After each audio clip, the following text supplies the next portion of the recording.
If that doesn't give you a little bit of winter ASMR, I don't know what does.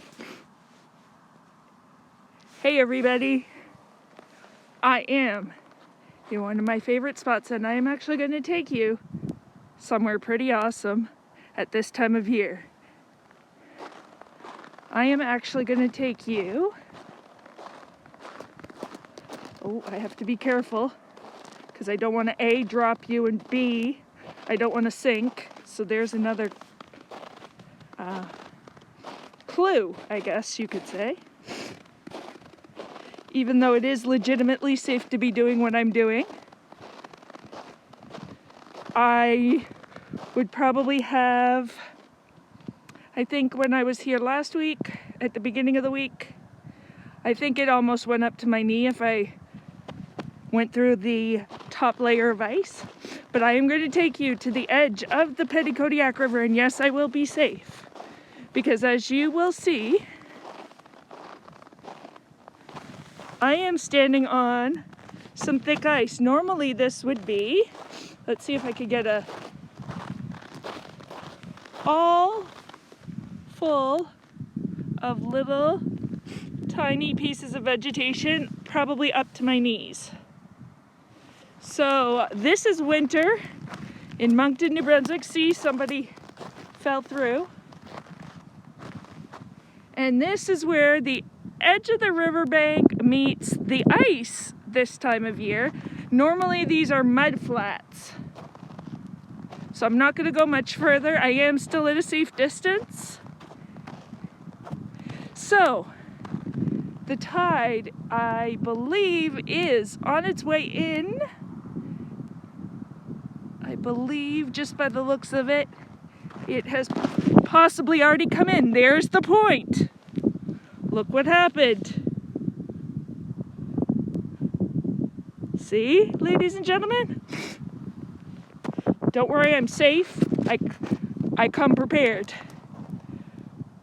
But I believe, just by the looks of things, the tide has already come in. I live on the Petitcodiac River, and I live on this tributary, which is from the highest tides in the world in the Bay of Fundy. That's F-U-N-D-Y, just in case you want to know how tall the tide gets and you know how quick it comes in. And this is winter along the river. This is the beautiful city of Moncton at sunset. That's the riverfront trail, which I use because I live in the east end of town and my parents live halfway to the west end, so I use this trail as a transportation corridor. And that across the way is the town of Riverview. And if I keep turning, that is the city of Dieppe. So yeah, I always find it very interesting, especially at this time of year, the amount of ice. This will be completely different come probably, I would say, the end of May, or pardon me, beginning of May, end of April. This will completely be a mud flat. It will be mud. Where I'm standing will be technically a little bit of mud along with the vegetation.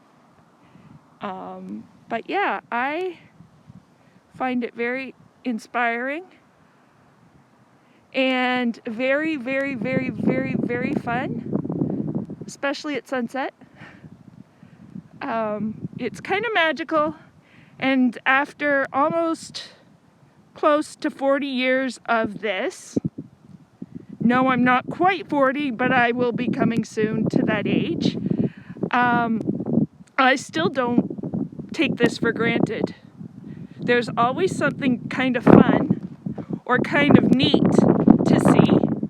And the other day the tide was actually already had come in and it was going the opposite way, and it was kind of going out, and there were huge slush puddles where the water is.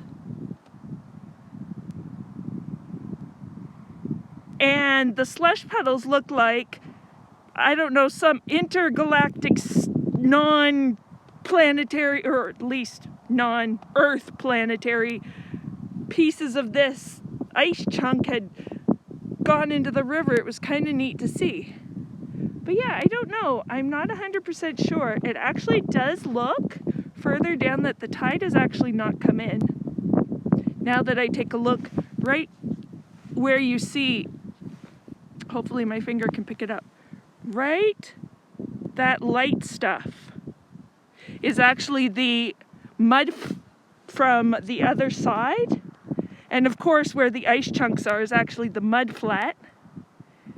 And it looks like we could be possibly looking at the tidal bore coming in.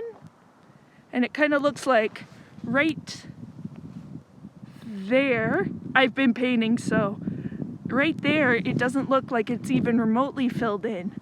So that's kind of cool. So if I suddenly jerk down, I've gone through the snow, but as I said, it only goes up to my knee, so I'm not that kind of bad. So yeah, I'm gonna go back this way. Oh gosh. So not to scare you, but I'm at a point where there's a lot of vegetation underneath me, and that means a lot of air pockets in the snow. So I'm trying to get towards where it starts to get muddy so I don't necessarily kind of fall through. So yeah, I'm gonna get a little closer to the ice chunks. Actually, that one has my shadow on it, but like legitimately, this is like intergalactic. It's like another planet this time of year, which is kind of fun. And this is all the combination of the ice and water and sediment. They do, unfortunately, for quite a few reasons, call this the Chocolate River after all. You could see why. But yeah, this is kind of fun.